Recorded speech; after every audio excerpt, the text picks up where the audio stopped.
Hi, I'm Beau Humphreys, and this is the Personal Finance Show. This is the 7th episode of the COVID-19 series. Is it 7? There's been so many. Yeah, the last one was update number 6. So that was May 3rd. Today is May 10th. It also happens to be Mother's Day, which is why we're recording this in the afternoon so that we could spend the morning with the mothers in our life, right? Today I have my friend James, who's joining us from somewhere, a mysterious location in North Carolina. What city? Can you tell us, James? Yes, I'm in Durham, North Carolina. Durham, okay. What's the population there? Is it a big city? It's considered a medium-sized city. I want to say maybe a couple hundred grand. Okay, yeah, So a that's couple all hundred, right. yeah. Yeah. Yeah, about 200,000 residents. So James Mwombela, how'd I do, James? Good? You got it. Okay, good. James and I met in D.C. Last year at FinCon, and he was on the podcast, my 100th episode. Thanks again for being on, James. Yeah. Talking about, the privilege, financial privilege is a big conversation. It kind of comes up a lot lately when it comes to those who are doing okay during pandemic and those who are not doing okay. And it seems, there's conversations about how people are bored, and usually those are from people who have money. And then there's conversations about I can't feed my family, right, too. So, like, it's revealing a little bit of who is in a privileged situation, and the comments can be a little bit weird depending on that, right? It's like, should we be complaining about having to watch Netflix all the time and that we might have to rewatch a movie? That's right. It's Yeah. not. There are worse things, right? Let's just sit inside and see what happens.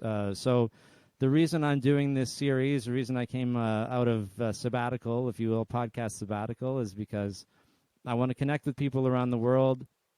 It's a way for us to stay connected and hear stories from other people who may be going through something very similar to us, and to be connected with other parts of the world, as well as personal stories. And so, James, tell me, first of all, are you still working? What's the situation there? Yeah, so it's interesting. Work hasn't changed at all. It's been exactly as it was before for Okay. me because I am a financial planner, and I've worked mostly virtually. So working with clients all over the country, we connect through video chat, and the difference is I was meeting with some clients who are local in person, and those have just moved to video chat. But otherwise, there hasn't been much of a change with work. My team, we live in different parts of the country, and we always connected virtually for our team meetings. And I mean, if anything, it's made work a little easier because I have more control of my schedule, having everything be virtual.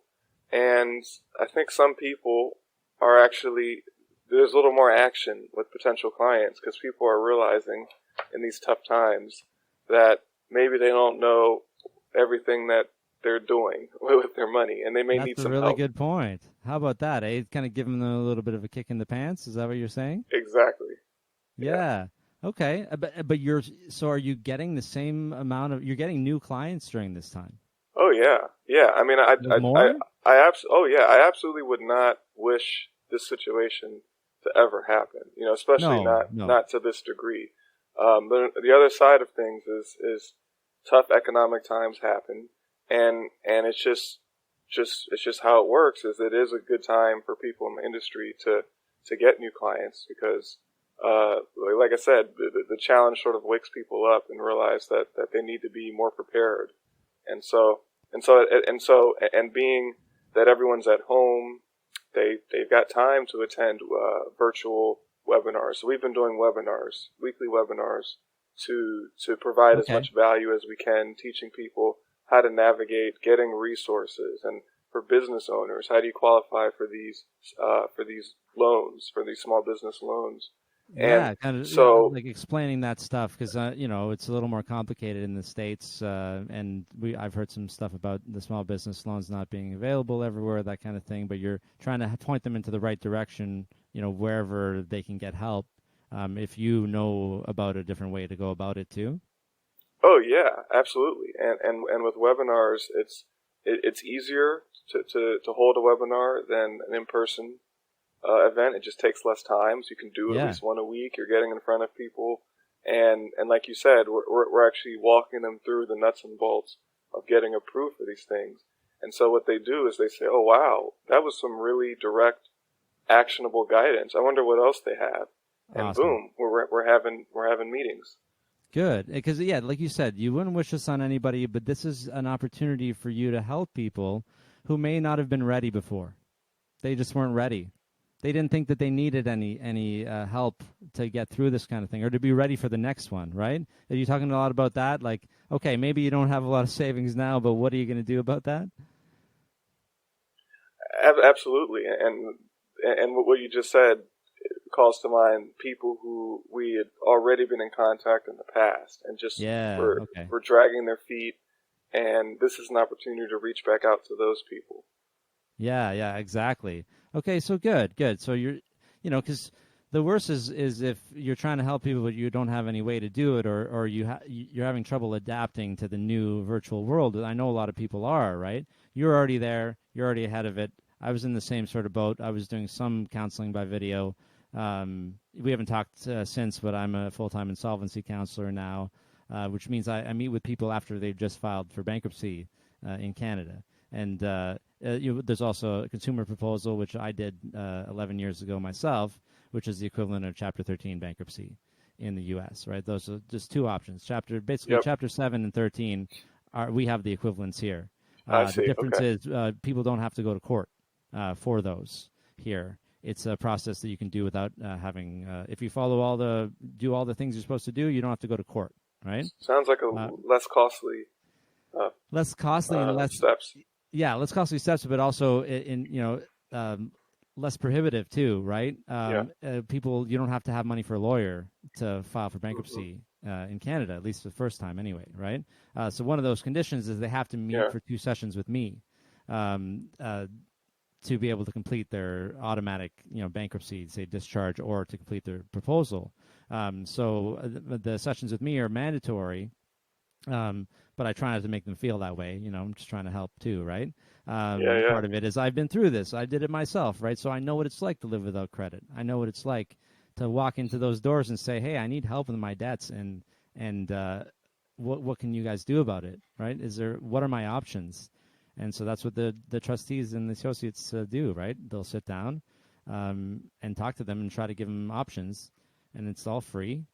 And then they make the right choice. And honestly, from what I see, it's usually a million times better than where they were before, right? And that's why I like. There's no Yeah. upfront costs, right? There's nothing to stop you coming in. You just have to make the choice to not pay like egregious interest for the rest of your life. But we Yeah. still Yeah. have that issue with student loans that you have too. Is that student loans aren't automatically discharged. There's a 7-year waiting period for in Canada. I think there's some kind of similar rule.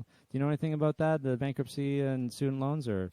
Uh, I don't personally, because that's not a situation that yeah, it that doesn't come up a lot, right? yeah that I come into Yeah, yeah, up to yeah. If I run into someone who's considering that route, I would send them to someone else. yeah. So Do you yeah, have but bankruptcy but trustees who are bankruptcy lawyers, right? yeah, and I will say that at least with federal student loans, I'm sure those there are limitations on discharging those, because any federal debt, tax debt, any type of government debt like that, Yeah, uh, they don't let you get off so easy. So that's that right. doesn't They surprise have, me at all. But you hey, know, that's great that you all offer that free of it's charge. I mean, I like how yeah. y'all do things in Canada. Well, I know. You've been getting to know us a little more, right? But the bottom line is, it doesn't hurt to come in and talk to a bankruptcy trustee or insolvency trustee in Canada. I'm trying to use the words interchangeably for you because it just helps because it's all bankruptcy. in the U.S. Yeah. But yeah, basically it's you got to go see a lawyer, and in the U.S. and that's a tough step for anyone in the first place, right? Yeah. So then that's enough about me. That's my update. So back over to you. So you are you're working virtually. That's great. So this has affected you in a way, and you've been able to take a positive step forward to help more people, which is great. What about your family? Is everybody okay, first of all, and then is everyone staying in the house together? How does it work in North Carolina? Yeah. So everyone is okay, fortunately. And Good. back in, I want to say, March, maybe late March, is when we had our stay-at-home orders. And Okay. I it's funny, this whole coronavirus episode has, to me, exposed just how weird our system is in this country. With the federal government, you have states, you have localities, just how all that interacts. Because I've Yeah. never really seen them all firing on all cylinders before. This So is you have the they're federal showing their government. colors, right? Everything is just right in front of everybody's face now. Yeah, and it makes me think, man, it shouldn't be this complicated. We should have like just one government and not have to deal with all this coordination issues. Because you got the federal government who has refused to issue any real order this whole time. They wanted to give people their own choices while giving them sort of recommendations and guidelines. The state of North Carolina, I want to say it was late March when they issued a stay-at-home order for the whole state, and that is now being lifted Okay. slowly by phases. And then our county and city also had a separate stay-at-home order, for that relates to our Really? city and county. Okay. Yeah, and they all, I mean, I'm sure they're talking to each other, but at the end of the day, they all have their own realm of authority, and so both the city and the state stay-at-home orders are being slowly lifted now. When they were first instituted, that's when my wife started working from home. So Okay. we don't have kids yet, which I can say, talking to people who have kids, we feel pretty fortunate that we don't have them yet, and they're going to Yes. come later when maybe things will be a little less hectic. And so for now, it's just us two and the dog.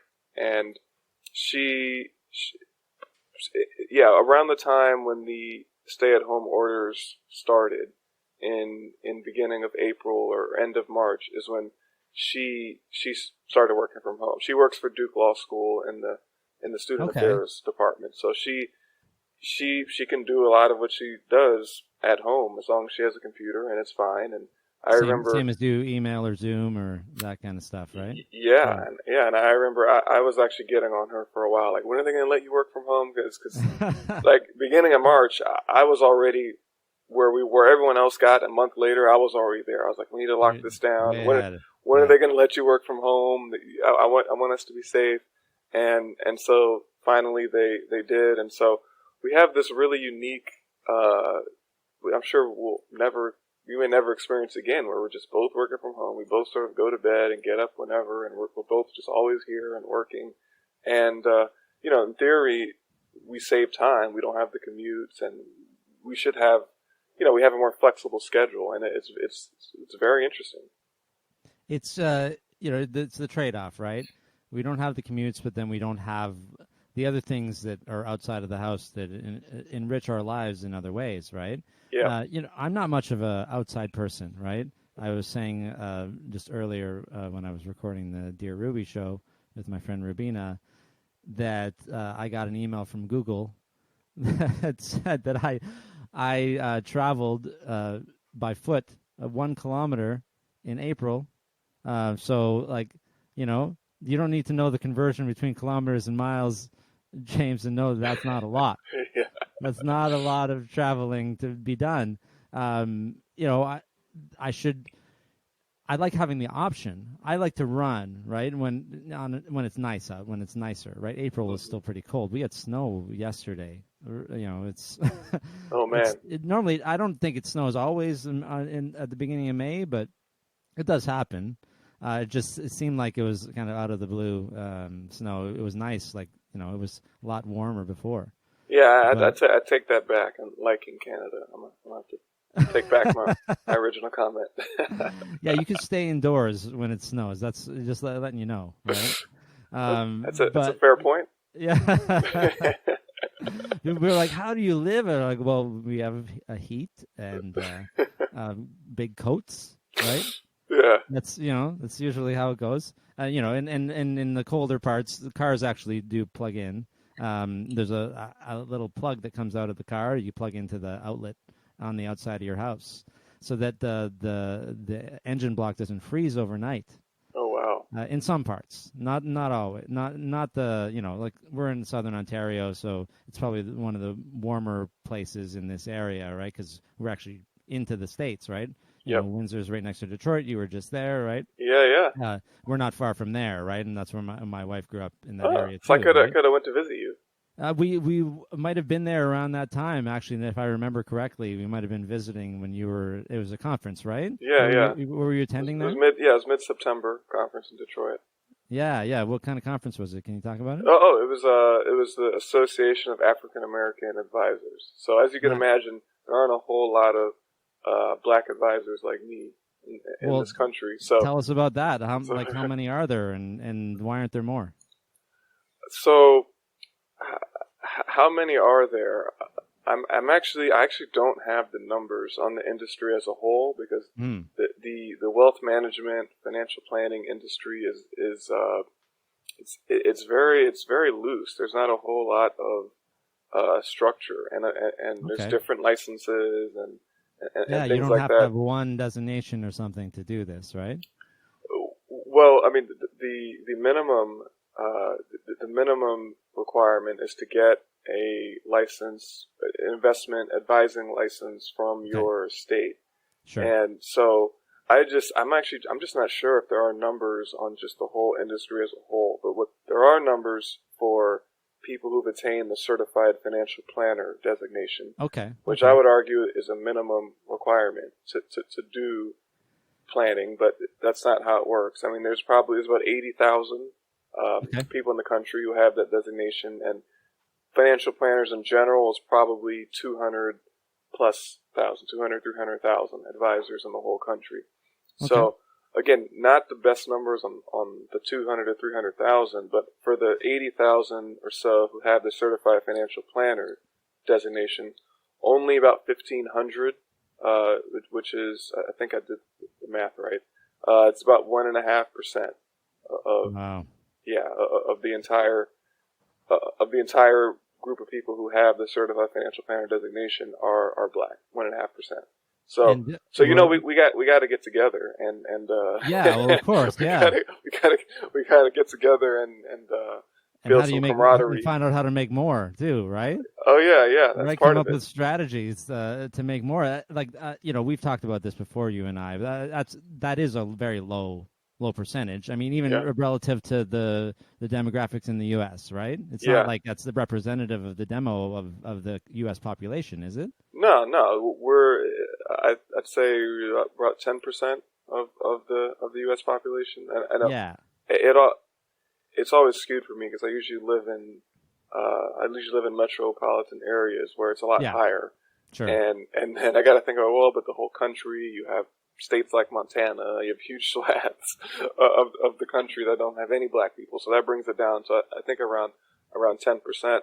I mean, it's the same reasons for underrepresentation in a lot of other areas of life. Yeah. It's not having the exposure, not even knowing that that industry exists, and not having anyone to introduce us to that possibility. And so not having the relative or the mentor who was financial planner or like a CFP in this case, right? Yeah, Having somebody that you know in your community who is that, and they can encourage others growing up to strive towards that. yeah, it would either be a mentor, or like you said, maybe a family member does it, or maybe maybe you don't have a situation where your parents had an advisor. You remember them meeting that with too, them, yeah, because absolutely. they didn't have enough money to do that. So, and then I'd add on top of that is also, even if you are aware of the industry, having enough financial stability to take the leap and actually try to make it work. I mean, be able to go get clients and not have a stable income for a couple of years. That's a lot. That's a lot to ask, both from the standpoint of being able to forego a salary for a couple of years when you probably have student loans you got to pay off, and then also just where do you go to find clients? Your natural network may not be as ripe for the type of clients that your firm is looking for. Yeah. So there's like this more and more barriers. And so is that what you would talk about at the conference, is how to break those barriers down too? That's part of it. So part of it is how do we support those of us who are already in the industry, and then we also talk about bringing knowledge and exposure about the industry to young people in school, and every conference we have a cadre of students from one of the historically black colleges. Okay, nice. And they provide free labor in doing a lot of the. People call those volunteers, James. Yes. So they're volunteers, yeah. Yes, so that they volunteer in a lot of the setup and things that we need done for the conference itself, and then they also have an opportunity to attend all the events and ask all the questions that they want and learn about how they can break into the industry themselves. I'm one of the things that we're mourning a little bit during all this is conferences. When would the next one of those be? Remind me, when did you come? Is it in the fall? It was mid-September. So the next one was it was supposed to be mid-September again this year, and in DC this time, which I was really looking forward to. Yeah, because you could go back to and do business with your head office, right? Yeah, and just being back where I'm from. That's where I'm originally from. And that's where you're from. Yeah, of course. Yeah. But personally, I don't feel very confident in it going through as planned. In the same respect, FinCon, I already have a flight booked to Long Beach for the end of September. Yeah. I had it booked. Same thing. We have flights booked to Italy in August, and we had that in January. So that's still up in the air. We don't know. I mean, it's, again, as I said earlier, it is a question of privilege to even be able to be concerned about that kind of thing, right? Like, we're fine, our families are fine, so we don't get to go on the trip this year, right? Yep. We'll do it again whenever we can, right? We're going to get credits from the airline, and if we, depending on what happens with Airbnbs, we'll see what happens there. But at the very least, it's like we're at a loss, and there's sunk costs too, right? Yeah. It's not like I gave up something else so that I could do this, and now I can't do that thing. It's, as if we were going to get into real personal finance advice right now, which I don't do that much. But don't spend money on vacation if you ever need that money, right? Oh yeah. So, yeah. So. Right. Again, putting things on credit cards, right? That we don't think about that, right? Because you're not even, if you put a trip on a credit card and it gets canceled and get your credit, well, now you have debt and you don't even have the benefit of going on that trip anymore, right? Which was, you made that choice to put it on there so you could go on that trip, and then maybe that would fulfill your life a little bit, and you come back and you pay that debt off, right? Yeah. Now we don't even have that. So, yeah. So you'd hope that next time that they would think twice before putting it on the credit card and just save up for it. Like that's the one thing that we can like the most basic thing that we can hope from all of this, right? Is hopefully everybody gets out of this without too much of a bump in the road, right? Yeah. But maybe it wakes up a thing or two inside of them that was like, you know what, I don't want to be in that situation again. It's the same thing when people file for bankruptcy or a proposal here, is that like it's supposed to shake you up a little bit. It's a big event, right? Yep. Your credit's going to be ruined for a bit. This is a similar thing, right? Where, hey, if you thought you were invincible job loss wise, you're not. Oh yeah. And it's hard for us to keep those things in mind. Like, I might lose my job, I might get sick.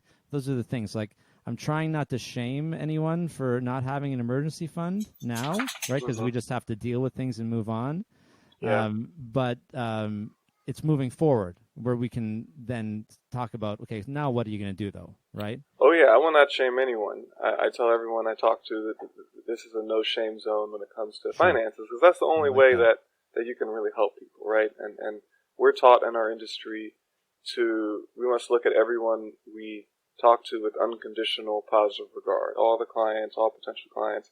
But I will say, I will not shame you, but I will use you, but withholding your name, as an example for the next person I talk to, who may be giving some pushback on setting aside their emergency reserves. Why should I do that? Right? Why should I do that? Yeah. I get it. Yeah. Let me tell you why. I mean, like you said, it is. Again, we would never wish this to happen, but it has been a wonderful lesson for people to see these industries where people thought that they were invincible, and they're not. And I mean, we have some clients who are surgeons. They're not having elective procedures right now. That's how they got paid. That was their source of income. Absolutely. Whoever thought that doctors, especially in a health crisis, doctors would have interruptions in income? It's things that we never thought. By the way, I really like that term, unconditional positive regard. Is that what you said? Yep. Is that you, or is that like a company statement, or did you just make that up? I think I learned that from the Certified Financial Planner. So they have that as like a mantra of sorts. Yeah, it's good. Right. That's how we should approach anybody that comes to talk to us, especially if they're in a vulnerable financial position. Right. Yeah. I always reveal my story that I've been through in insolvency, to make sure people understand that I have no judgment, and I'd be a hypocrite if I did, right? Mm-hmm. So that tends to put people at ease, and it also makes them open up a little more too, right? Because we have our guard up all the time about financial matters, and I'm trying to break down those walls a little bit. That's the reason for this show, right? That's why this show exists, right? We talk about stuff candidly. We talk about how it's all just about helping other people. And I mean, tell us a little bit about your company itself, right? So your company is mostly filled with some of the 1,500 CFPs that exist in the U.S., yeah? Yeah. So it's a team of 4 of us right now, and all black CFPs, and we work mostly with professionals in the ages of, say, in their 20s to 40s, who are, a lot of them are like us, they're people of color who may be first generation wealth builders, first generation professionals, or our white clients are allies. I mean, they care about the same things we care about, and what they all have in common is they're all successful, they've worked hard for themselves, and they want to give back to their communities and causes that they care about. So they want to actually help make the world a little bit better than it was when they first got here.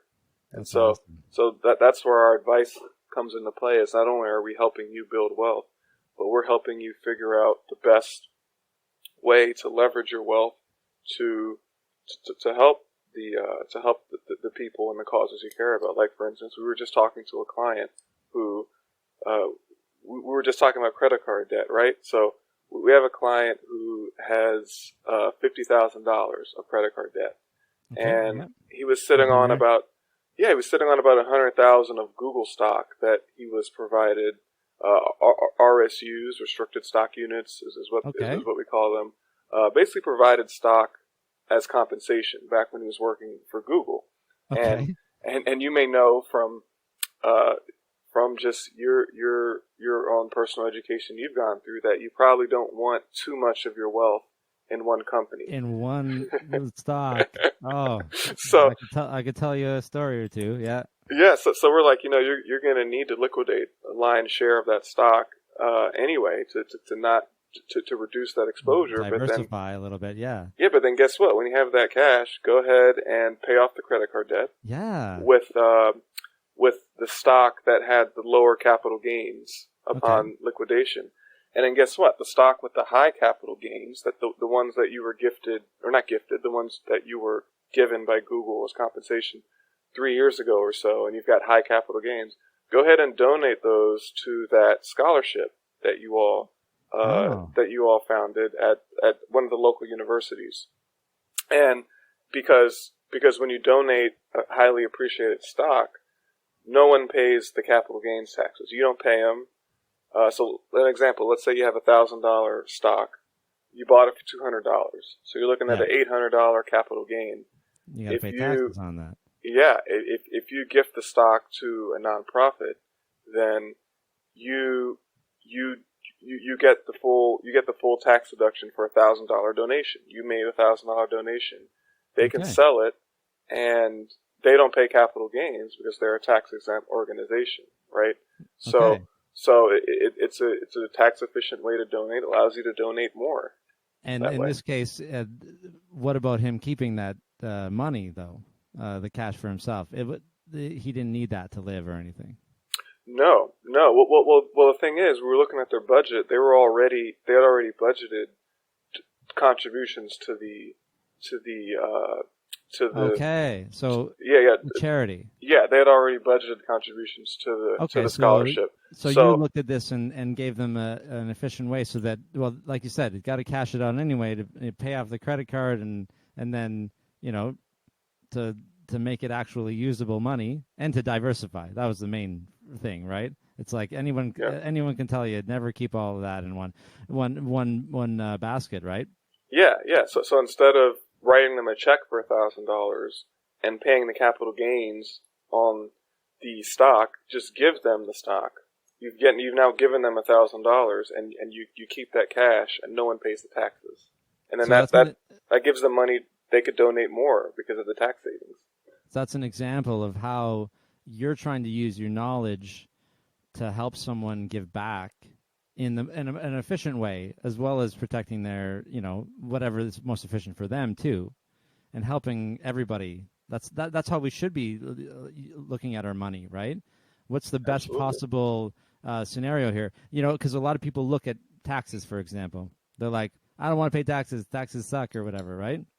Well, taxes are for a reason. They usually keep the roads and other things open, right? Yeah.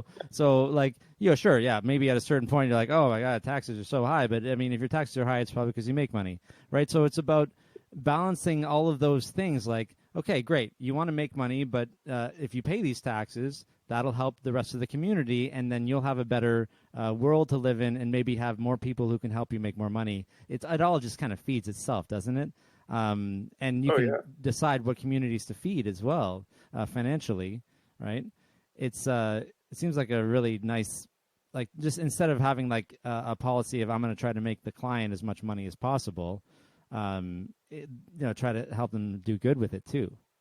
Oh yeah, absolutely. And one thing we never do is we never let taxes be the forefront in our advice. So one thing he was asking us is for some of the credit cards with a lower interest rate, am I actually paying more in taxes to raise the funds than I am in interest to pay the credit card off? And we're saying, well, but remember, you have too much in Google. That's the prime. That's the starting point. And that's the most important thing here is to have the right allocation. So go ahead and pay the taxes, like you said. Pay your fair share of taxes. Yeah. Help invest in our public infrastructure and things like that, and then also help yourself out by having a better diversified portfolio. Well, I've had people say to me like, "Oh, my accountant says I should have more expenses so I can write them off." I said, "Well, if you'd have no expenses, you don't have any expenses. So, like, I don't Okay. know how else to answer that. Don't get me started on that. It's a tax write-off. I can just do that. It's a tax write-off, and Well, the example I gave was okay. So you spend $100 on expenses, so you can maybe have a 25% tax, break on on your taxes because you have less income, but you have $100 less income, right? So yeah, let's spend $100 to save 25, or do nothing, and pay the $25 in tax, right? It's we need to keep talking about things like this so that people get it, and as you said. This is the time when people are listening, it seems, a little bit more, because their ears are perked up, like they're like pandemic, pandemic money, benefits. Everybody got a stimulus check in the U.S. not everyone. Okay, You had to. income. Yeah, you had to as a individual. Once you're making six figures, Okay, then you didn't qualify for a check, and as a okay, couple. Once your income got above 200,000, then you didn't qualify for a check either.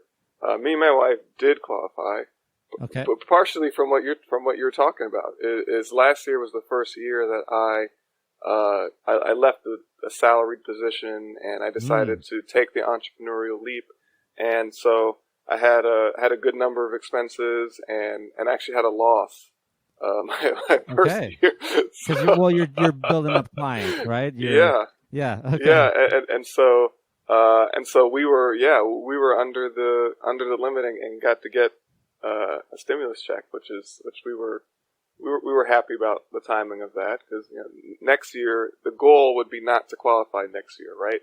So, Yeah. but Well, the and thing about actually, benefits. Sorry, go ahead. yeah, what I was going to say real quick is they extended the deadline of when you could file taxes to July, Yeah. Yeah. and Well, so. similar here too. Yeah. Yeah, and so we had people who we were saying, hold off, don't file yet because they're going to use your 2018 taxes, and you qualified back then. Of You course. you were still in residency, and right now Yeah. you wouldn't qualify, so don't file. But in 2018, maybe you were still in residency or you were still in law school, so they're going to use that, and you would qualify. So go ahead and make sure you get your check before you file your taxes. So just a little advantage that we could give people to based on the lag of the income accounting. Yeah, because no matter what, no matter if you still have a job or not, things cost a little more right now. It's harder to get things and like groceries, for example, right? And it's just a bit of a harder time. So hopefully people are using it for things that they need, or hey, if you don't need it, give it to charity, right? Oh yeah, It's supposed to be it's a stimulus check for you guys, so it's supposed to be put it back into the community. That's the idea, into the yeah, economy. Yeah. yeah. And I Uh, don't think it was nearly enough, but I guess it was better than nothing. it wasn't a Uh, lot. Yeah. I mean, yeah, multiplied by it the was population of the U.S., it's a lot. But yeah, but which a lot of people are going to point that out as well. It's a large expense, but I mean it was only $1,200 per adult and $500 per child for people who have children, and and some people haven't even been able to receive it yet. It had a I've clunky been hearing rollout, about that. Yeah. and so I don't know. They're talking about more measures which would actually provide uh, ongoing payments, like monthly payments to people, and Okay. we'll see. Yeah, we'll see Yeah. where that goes. Just keep an eye on that. And as you said, it's not. It doesn't seem like it's meant to pay for rent or anything like that. It's just to give a little bit of a boost, maybe. Hmm. But yeah, different states and the federal, and as you were talking about, everyone has all these rules, and we don't know how long it's going to go on for. But your state is opening up, and the local too soon. Yeah, yeah. May 15th is when the statewide stay-at-home order has already been lifted, and it's in, I think it's phase one of Okay. Yeah. of of opening up. So that means that not everything will be open up, but there'll be the essential places were always open, right? So phase one will be, you could say, the next layer of essential places will open up. Yeah. And then the local stay-at-home order expires on May 15th. And I don't know too much about the details of that, because honestly, I think government orders aren't as important as people think, because just like how when there weren't orders, people could still make their own decisions. Yeah. When orders are lifted, people can make their own decisions to still stay at home, or businesses. Yeah, no one's there kicking you out of the house, right?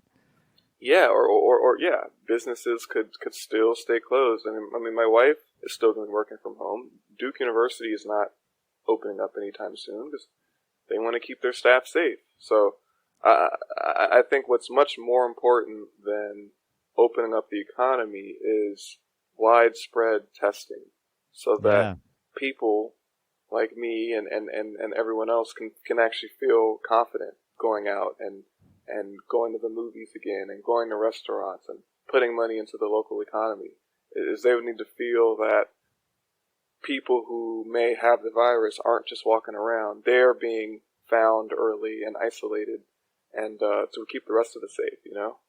And it'll take a little bit for us to get there. I have the same level of anxiety, if you will, about this kind of thing, because, yeah, if it's not essential, I don't see the point of going and risking it. Going to get a haircut, as you know, I don't need haircuts very often. It's it's not one of those things. But when I see somebody complaining about that's like let's go with a automatic rifle to the Michigan State Senate or whatever, just because they want to get their roots done or something, I don't understand that motivation. It's obviously not about that. It's about probably the original concept of freedom and how they feel like they should be free to do whatever they want. And then they can. And a lot of people are saying, go ahead, just as long as you don't go to the hospital and use up the resources, right? People should be free, but and I want them to be free, and I like that, to do whatever you want to do, but these things affect other people. I mean, we have to be mindful of that too, right? That's the difference, is when it affects other people. Now let me ask you, what's testing like in Canada, and specifically where you are? Yeah, I don't. That's the one number that I'm just sort of confused about in terms of like, are they testing enough? I don't know if they are. I feel like they are. I feel like if anybody needs a test, they can get one. But all I do is pay attention to the cases and the number of deaths and things like that. But like, we're doing okay. It's not great. It's not U.S. Numbers. And what about North Carolina? How are you relative to other states? You did early lockdown. Yeah, North Carolina was one of the earlier states to lock down, and I'm gonna actually look this up real quick. I know it's definitely not one of the hot spots of the country. So right now we've got about 13,400 confirmed cases, 500 deaths. So that's, relatively speaking, I guess not as bad as it is in a lot of other places. And it looks like 492 new cases as of recent. So the number of new cases is still going up. Yeah, and so, of course, people are talking about that when it comes to reopening. It's like, shouldn't there be a lot, less new cases? Like, I think our province is doing better, like your state is, say, relative to New York, right? But still, there are a significant amount of cases every day. So those are the questions that it's like, I don't know. I think you're right about the testing. I don't know, though. Like, I don't know if more testing is going to be... of course, if everybody got tested, that would make sense, right?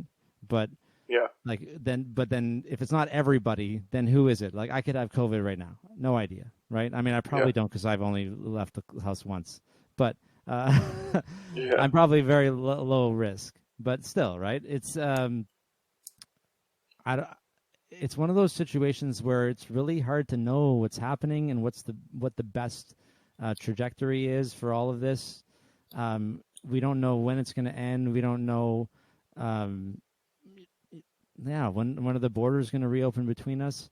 There's just a lot of unknowns. I think that's the sort of the theme here, right? Oh yeah. And like you said, the only thing that could solve all of this, or even temporarily, is like everybody gets a test. But then, okay, so then there's one person who gets it from somewhere else, and we've all been tested, and now everybody's got it again, right? Like what apparently happened in the White House, right? Everybody gets tested constantly. Well, she didn't have it, and now she has it, right?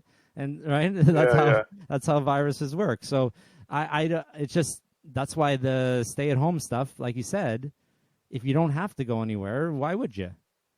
If you can do your work from home and you can help people, if you can get groceries delivered or go out once a week or once every 2 weeks or whatever it is, we have these options now. Let's utilize them and not necessarily go out there and just, let's fight the virus, right? We're warriors. The American people are. I don't know if you heard that. American people are. But it's not. I don't think it's limited to the U.S. I mean, obviously, the whole independence thing is very, very much top of mind in the U.S. more than a lot of other places. Yes. But we all have this, right? We've all evolved into these intelligent human beings where, well, we're better than viruses, right? We can outsmart them. So let's, right? Like that's the mentality that we start with. So when one's like a little bit difficult, we're like, well, I don't like that. I don't like you, virus, and I'm going to get my gun or whatever it is. whatever our reaction to something is, we're going to do that. But it doesn't make a difference, right? Yeah. It's like we kind of have to have humility here for a little bit and eat it, right? Yeah. I mean, you bring up good points. I guess you could say the one thing that really would clear things up would be a vaccine, right? Yeah, that's it, right? And we're at least a year away from that, is what I hear. I also hear all the time of some cures in the meantime that people are experimenting with. People are working very hard all over the globe, it seems. Yeah, my wife's sharing research volunteering with in each a other. clinical trial right now. Oh, okay. Because as a med student, she would be more qualified than other volunteers to do that. So they've recruited med students a little bit to help out, right? If they can't be in the hospitals working, then they might as well be doing other things that they can, right?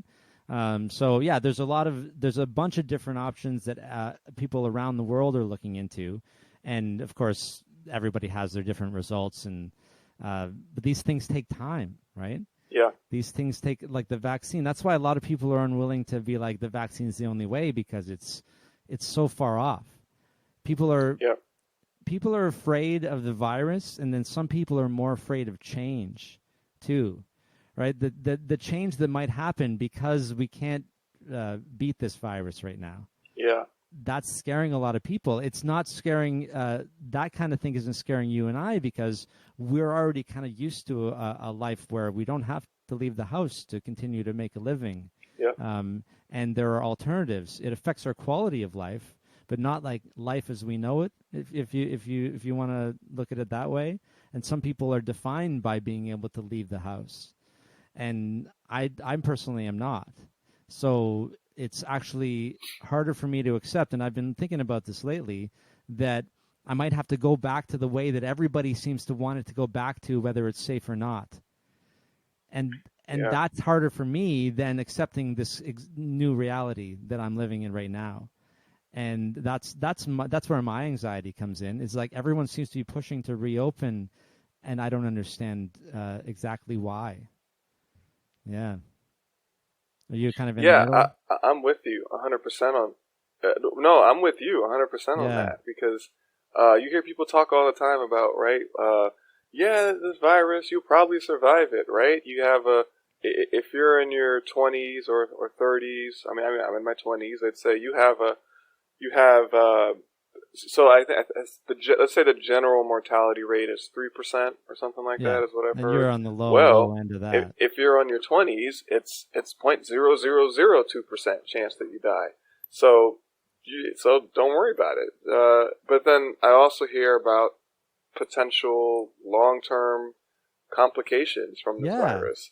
Well, Paula Pant, Paula Pant from the Afford Anything podcast, right? She had it.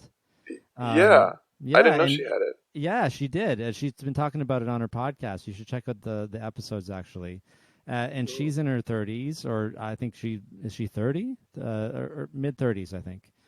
And, yeah, she had a hell of a time, right? And she's not supposed. She had a mild version of it, according to the whatever they're doing to compare it, right? So, yeah, like you said, it's not as clear cut. Everyone has different views about it. Everyone has different tolerance for risk.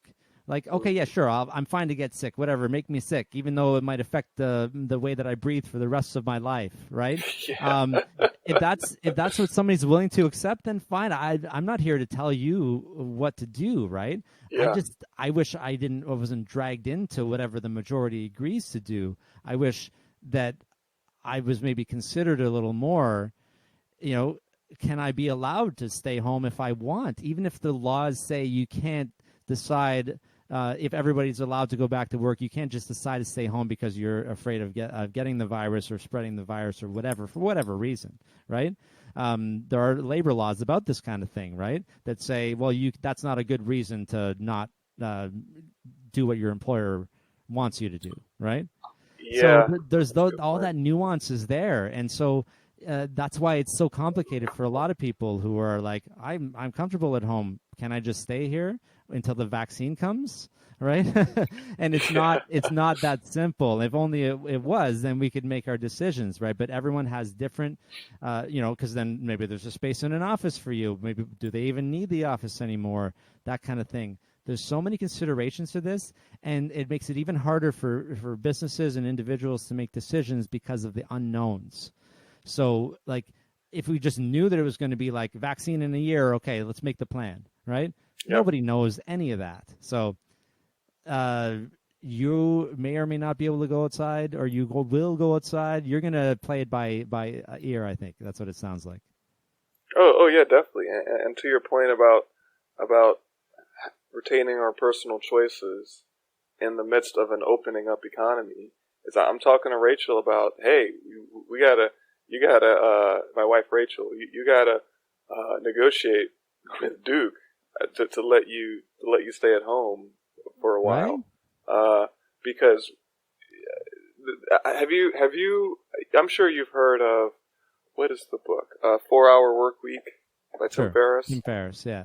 Yeah, and you know how he talks about the grand plans and negotiating with your employer to stay home.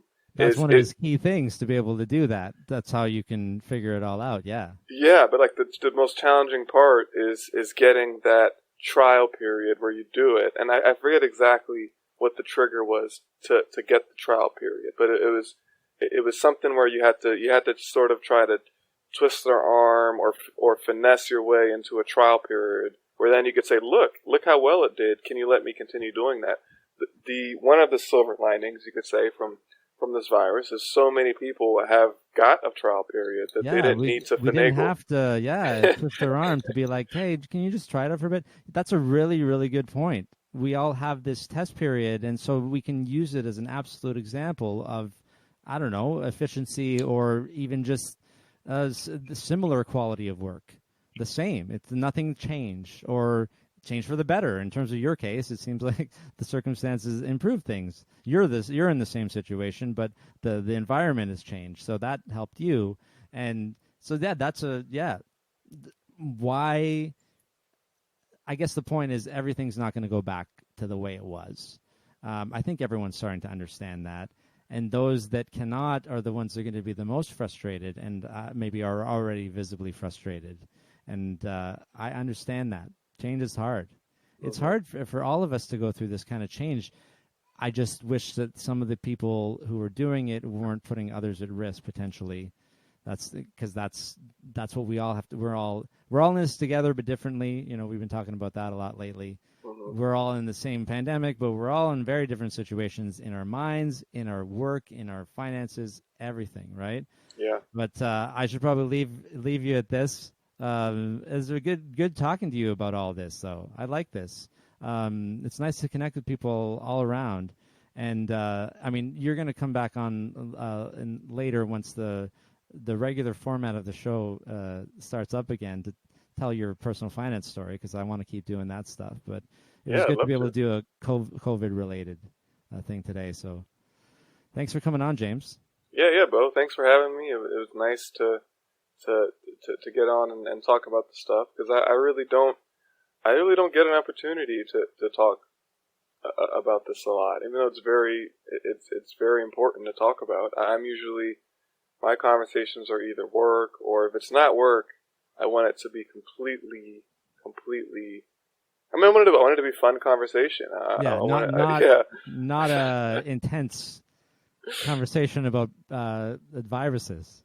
Yeah, exactly. I want it to be, yeah, just recreational, and this was, but I am reading about this stuff a lot and thinking about it. I did enjoy sitting down with you and diving into it. Awesome. Well, I hope I get to see you in person at some point in the next, I don't know, year. But otherwise, let's keep in touch. And it was really good to see you again. Yeah, sounds good, Beau.